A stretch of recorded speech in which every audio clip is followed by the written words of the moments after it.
प्यारे बच्चों, कोविड-19 के कारण इस समय आपका विद्यालय आना स्थगित है। ऐसे में आपकी पढ़ाई निरंतर जारी रहे, इसीलिए हम लेकर आए हैं डिजी साथ कार्यक्रम। इसके माध्यम से आप प्रत्येक दिन सोमवार से शुक्रवार तक पूर्वाह्न 10 से 12 तथा अपराह्न 1 से 2 बजे तक अपनी अपनी कक्षाओं के अनुरूप कार्यक्रम देख सकेंगे। अब पढ़ाई नहीं रुकेगी। स्कूली शिक्षा एवं साक्षरता विभाग झारखंड।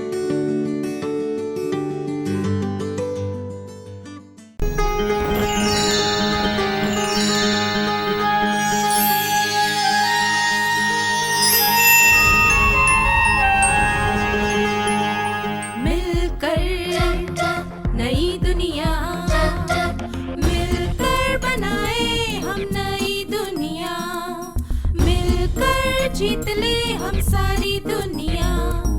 बीच हमें आज बोने दो, रोज उसे थोड़ा बढ़ने दो। छू लेंगे आकाश हम, मन के विचार हकीकत बने। सिद्धि फल से आनंद देंगे, कोशिश कर बढ़े, सोच बुलंद करे।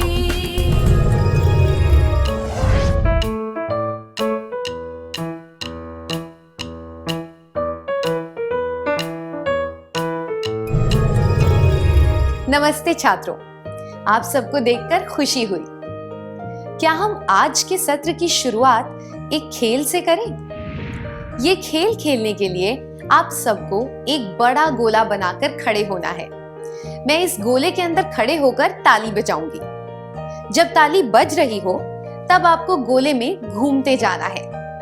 जब मैं ताली बजाना बंद करूं और रुको बोलूं, तब आपको अपने नाम के पहले अक्षर के आधार पर छोटे छोटे समूह बनाने हैं। उदाहरण के लिए, जिनका नाम क से शुरू होता है वे एक समूह बनाएंगे, जिनका ख से शुरू होता है वे दूसरा समूह बनाएंगे, इत्यादि।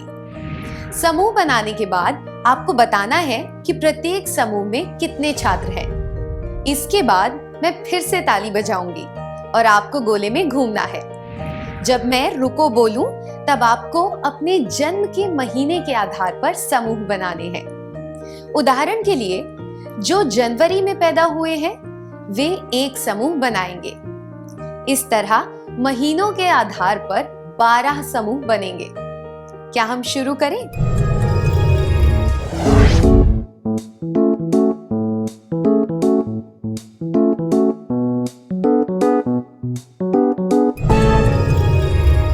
धन्यवाद। आपने समूह किस तरह बनाए? आपने समूह किसी आधार पर बनाए, जैसे कि एक ही अक्षर से शुरू होने वाले नाम, एक ही महीने में पैदा हुए लोग, है ना? दूसरे शब्दों में कहें तो आपने किसी चीज के आधार पर खुद का वर्गीकरण किया। वर्गीकरण का अर्थ है किसी विशिष्ट चीज या गुण के आधार पर अलग अलग चीजों या इकाइयों के समूह बनाना। मैं दोहराती हूं, वर्गीकरण का अर्थ है किसी विशिष्ट चीज या गुण के आधार पर अलग अलग चीजों या इकाइयों के समूह बनाना। जिन चीजों को एक समूह में रखा गया है उनमें कुछ समानता है। वास्तव में देखा जाए तो वो समानता ही समूह बनाने का आधार थी। रोजमर्रा के जीवन में हम जिन चीजों का इस्तेमाल करते हैं उनके बारे में सोचिए।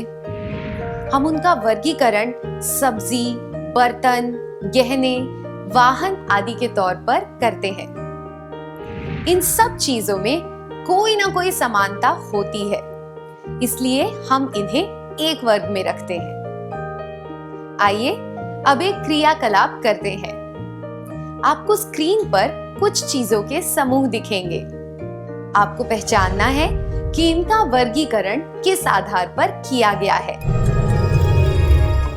स्क्रीन 1 तोता, गौरैया, मैना, कौवा, कबूतर। स्क्रीन 2 भारत, श्रीलंका, पाकिस्तान, बांग्लादेश, नेपाल। स्क्रीन 3 बैंगन, भिंडी, आलू, प्याज। Screen 4 cricket, carrom, badminton, chess, tennis. Screen 5 नीला, पीला, लाल, हरा, भूरा।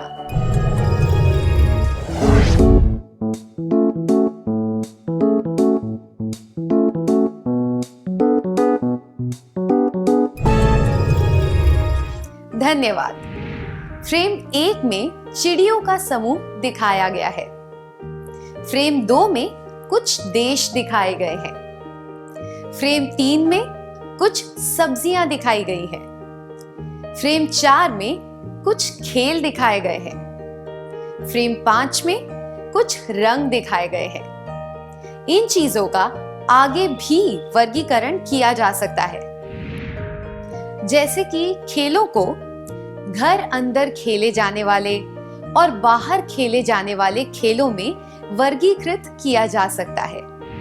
इसी तरह सब्जियों को जमीन के नीचे उगने वाली और जमीन के ऊपर उगने वाली में वर्गीकृत किया जा सकता है। क्या अब हम एक क्रियाकलाप करें? आपको स्क्रीन पर कुछ शहरों के नाम दिखाए जाएंगे। क्या आप बता सकते हैं कि इनका वर्गीकरण किस आधार पर किया जा सकता है? Chennai, Tokyo, Delhi, Kolkata, London, Sydney, Mumbai, Paris, Bhopal, Washington, Beijing.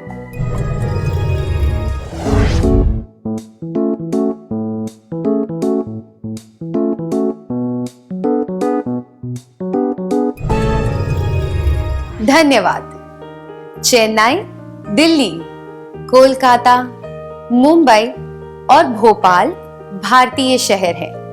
बाकी के शहर विदेश में हैं। रोजमर्रा की जिंदगी में जो चीजें हमारे काम आती हैं, हम उनका वर्गीकरण करते हैं। उदाहरण के लिए, हम विद्यार्थियों का वर्गीकरण प्राथमिक, मध्य और उच्च विद्यालय के आधार पर करते हैं। हम खंड अ, ब, क के आधार पर भी विद्यार्थियों के समूह बनाते हैं। अब एक और क्रियाकलाप करेंगे। आपको स्क्रीन पर एक तालिका दिखाई जाएगी, जिसमें एक तरफ कुछ विषय होंगे और दूसरी तरफ कुछ शब्द या वाक्यांश होंगे जो उन विषयों से संबंधित हैं। आपको विषय और उनसे जुड़े शब्दों के सही जोड़े बनाने हैं। जब मैं शब्द पढ़ूं तो आपको उसका विषय बताना है, ठीक है? विवरण, शासक, युद्ध, आक्रमण, संख्याएं, भिन्न, दशमलव, ज्यामिति, कविता, गद्य, व्याकरण, अम्ल, कोशिका, विद्युत संचालन। विषय, गणित, भाषा, विज्ञान, इतिहास।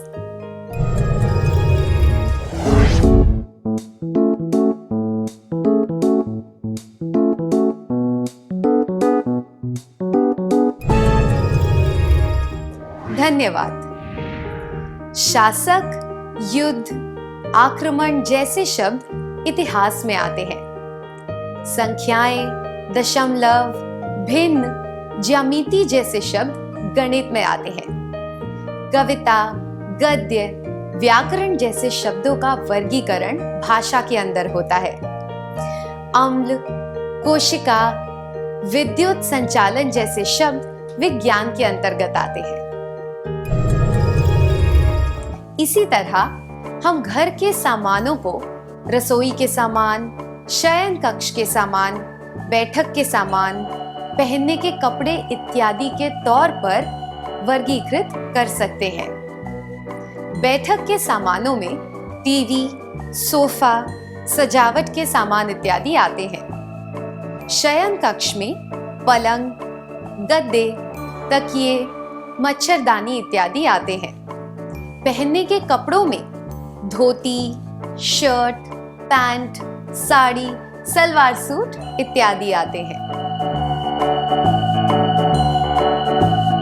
कपड़ों को सूती, रेशमी, पॉलिएस्टर इत्यादि के तौर पर भी वर्गीकृत किया जा सकता है।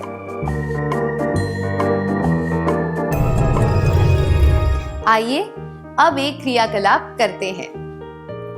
जब मैं ताली बजाना शुरू करूं, तब आपको गोले में चलना है। जब मैं ताली बजाना बंद कर दूं, तब आपको इस आधार पर समूह बनाने हैं कि आप स्कूल कैसे आते हैं। उदाहरण के लिए, जो लोग साइकिल से आते हैं उनका एक समूह होगा, जो बस से आते हैं उनका एक समूह होगा, जिनके माता पिता उन्हें छोड़ने आते हैं उनका एक समूह होगा, इत्यादि।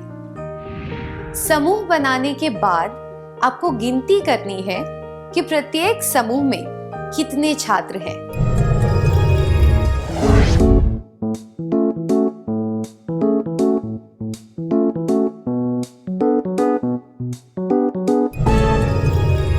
धन्यवाद।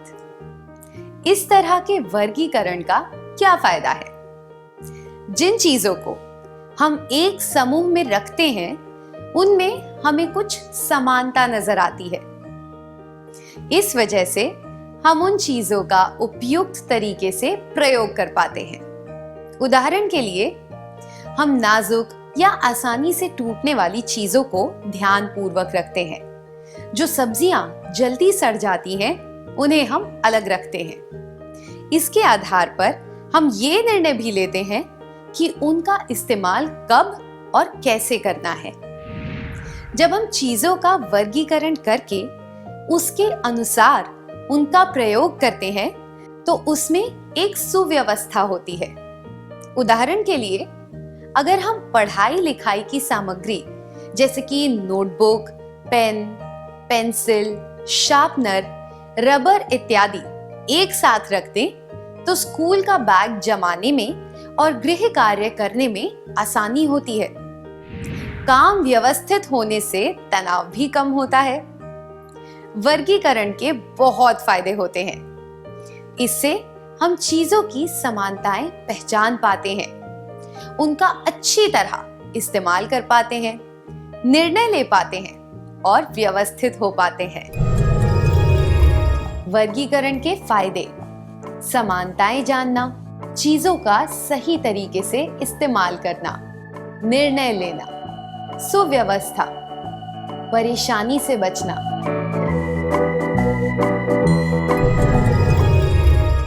क्या आपके साथ कभी ऐसा हुआ है कि किसी कपड़े पर दूसरे कपड़े का रंग लगने से वो बिगड़ गया हो? या कभी ऐसा हुआ है कि आपने किसी चीज में नमक की जगह शक्कर डाल दी हो क्योंकि दोनों चीजें एक जैसे डिब्बों में थीं?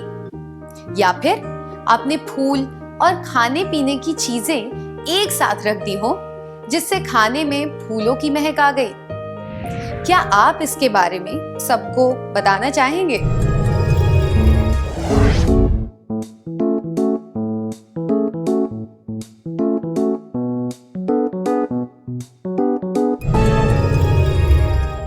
धन्यवाद। क्या अब हम आज के सत्र में सीखी बातों का सार संक्षेप कर लें?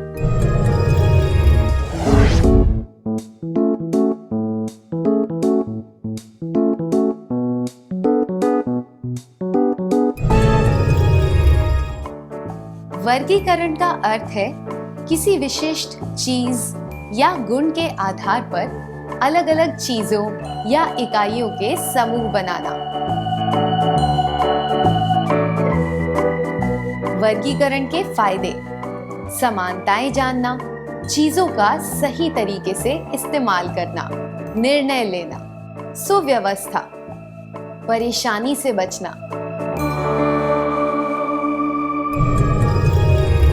अच्छी तरह सार संक्षेप करने के लिए धन्यवाद।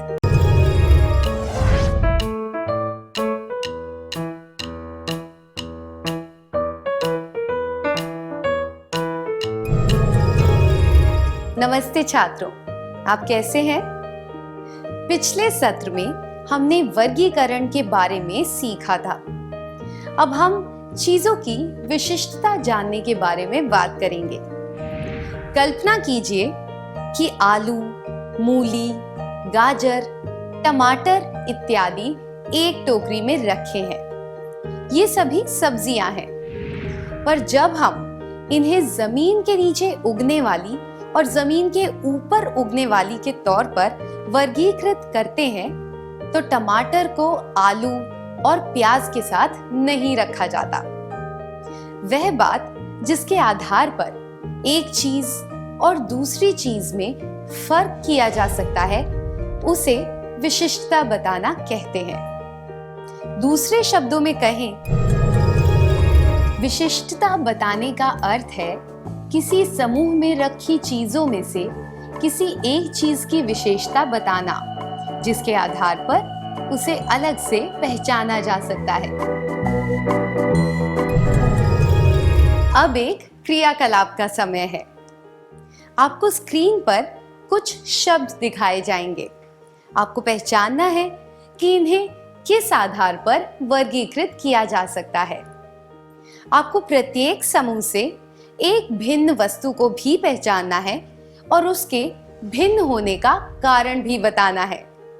उदाहरण के लिए, अगर आपको कुत्ता, बिल्ली और गाय शब्द दिए जाएं, तो आप इन्हें पालतू पशु के आधार पर वर्गीकृत कर सकते हैं। पर गाय इनमें से अलग होगी, क्योंकि उसके 2 सींग होते हैं और बाकी 2 जानवरों के नहीं। क्या आप समझ गए? क्या आप सब तैयार हैं?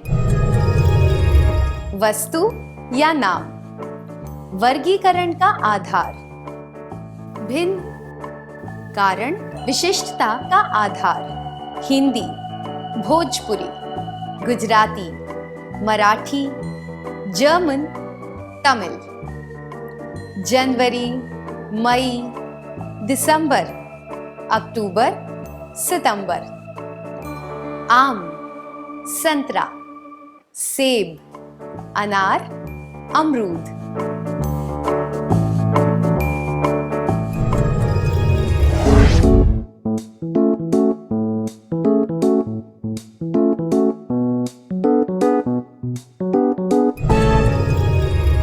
बहुत बढ़िया। वस्तु या नाम, हिंदी, भोजपुरी, गुजराती, मराठी, जर्मन, तमिल।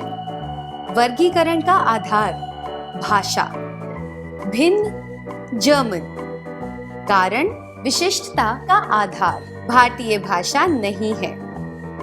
वस्तु या नाम, जनवरी, मई, दिसंबर, अक्टूबर, सितंबर। वर्गीकरण का आधार, महीने, भिन्न, सितंबर। कारण, केवल 30 दिन होते हैं। वस्तु या नाम, आम, संतरा, सेब, अनार, अमरूद। वर्गीकरण का आधार, फल, भिन्न, आम। कारण, केवल एक बीज होता है।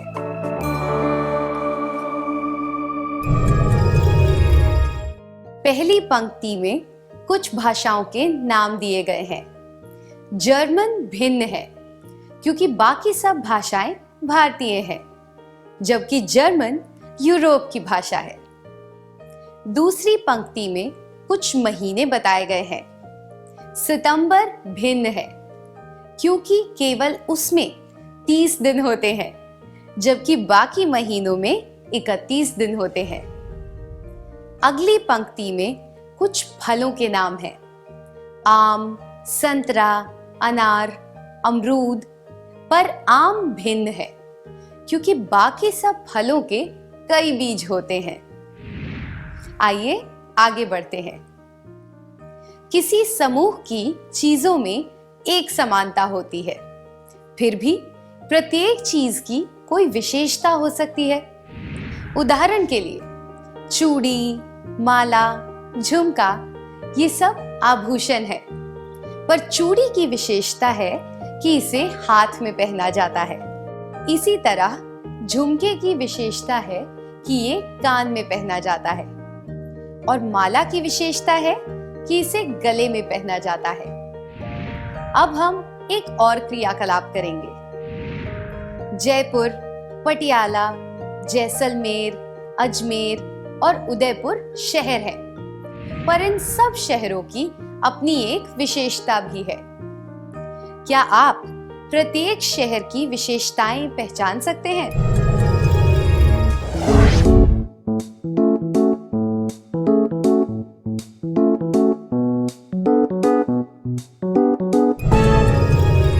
बहुत बढ़िया प्रयास किया आप सबने। क्या हम उत्तर जांच लें? शहरों के समूह में केवल जयपुर एक राज्य की राजधानी है। केवल पटियाला ऐसा शहर है जो राजस्थान में नहीं है। केवल जैसलमेर में रेत के टीले और रेगिस्तान है। केवल अजमेर में एक मशहूर दरगाह है। केवल उदयपुर में 6 झीलें हैं, इसलिए उसे झीलों की नगरी कहते हैं। इसी तरह हम अपने जीवन से संबंधित सभी चीजों की विशेषताएं पहचान सकते हैं। आइए अब एक क्रियाकलाप करते हैं। आपको स्क्रीन पर कुछ शब्द या वाक्यांश दिखाए जाएंगे जो हमारे जीवन से संबंधित गतिविधियों से जुड़े हैं। क्या आप इनका वर्गीकरण करके समूह बना सकते हैं? जुआ खेलना, सब्जियां खरीदना, ईमानदारी, जल्दी उठना, दूसरों को सराहना, जन्मदिन के लिए कपड़े खरीदना, स्वच्छता रखना, ईर्ष्या करना, घर के सामान खरीदना।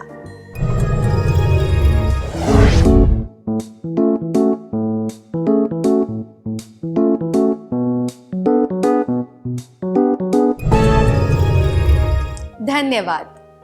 आप सबको बधाइयां। आइए अब जवाबों पर नजर डालते हैं। आदत: जुआ खेलना, जल्दी उठना, स्वच्छता रखना। खर्चे: सब्जियां खरीदना, जन्मदिन के लिए कपड़े खरीदना, घर का सामान खरीदना। गुण या लक्षण: ईमानदारी, ईर्ष्या करना, दूसरों को सराहना। अब क्या आप प्रत्येक समूह से उस चीज को पहचान सकते हैं जो भिन्न है?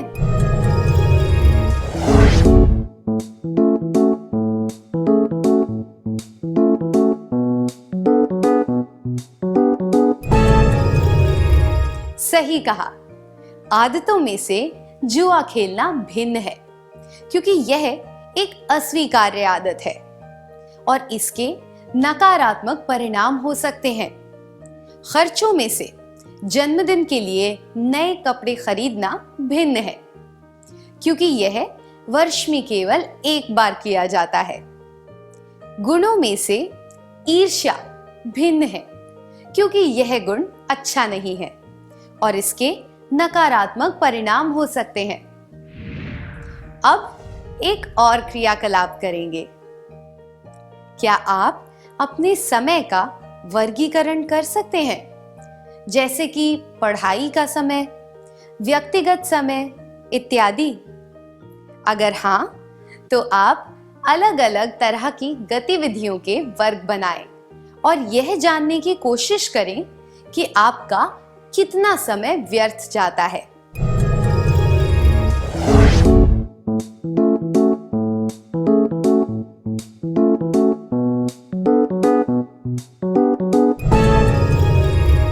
धन्यवाद।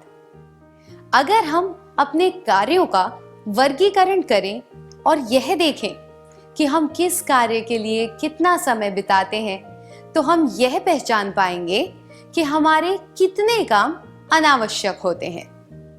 ऐसे अनावश्यक कार्यों की वजह से हमारा समय बर्बाद होता है। हम इस समय का बेहतर उपयोग कर सकते हैं। जब हम वर्गीकरण करना और विशिष्टता ढूंढना सीखते हैं, तो हम खुद को और अपने दोस्तों को बेहतर तरीके से समझ पाते हैं। उदाहरण के लिए, हम यह जान पाते हैं कि वे अपना समय कैसे बिताते हैं, पैसे किस तरह खर्च करते हैं, उनकी आदतें क्या हैं, उनके गुण क्या हैं, उनके सिद्धांत क्या हैं इत्यादि। ऐसा करके हम अच्छे और विश्वसनीय लोगों को पहचान सकते हैं और उनके साथ अच्छे रिश्ते बना सकते हैं। विशिष्टता पहचानने की योग्यता से हम अपने समय और पैसे का बेहतर उपयोग कर सकते हैं, अच्छे दोस्तों को पहचान सकते हैं।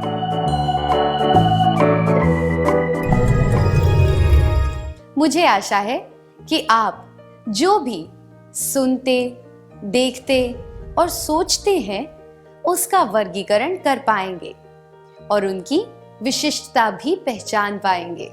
ऐसा करने से आप सकारात्मक कार्यों पर ध्यान दे पाएंगे और नकारात्मक चीजों से दूर रहेंगे। क्या अब हम सत्र का सार संक्षेप कर लें?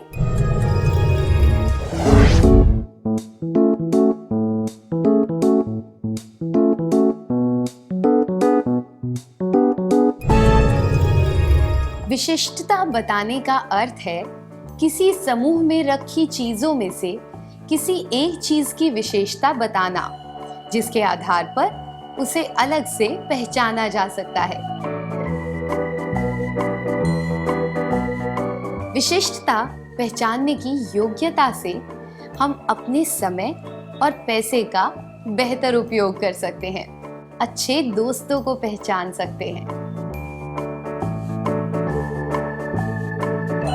इतनी अच्छी तरह सत्र का सार संक्षेप करने के लिए धन्यवाद। इस प्रसारण से संबंधित सुझाव, अपने प्रश्न इत्यादि आप हमें jcertrg@gmail.com तथा टोल फ्री नंबर 1800 5728 585 पर संपर्क कर सकते हैं।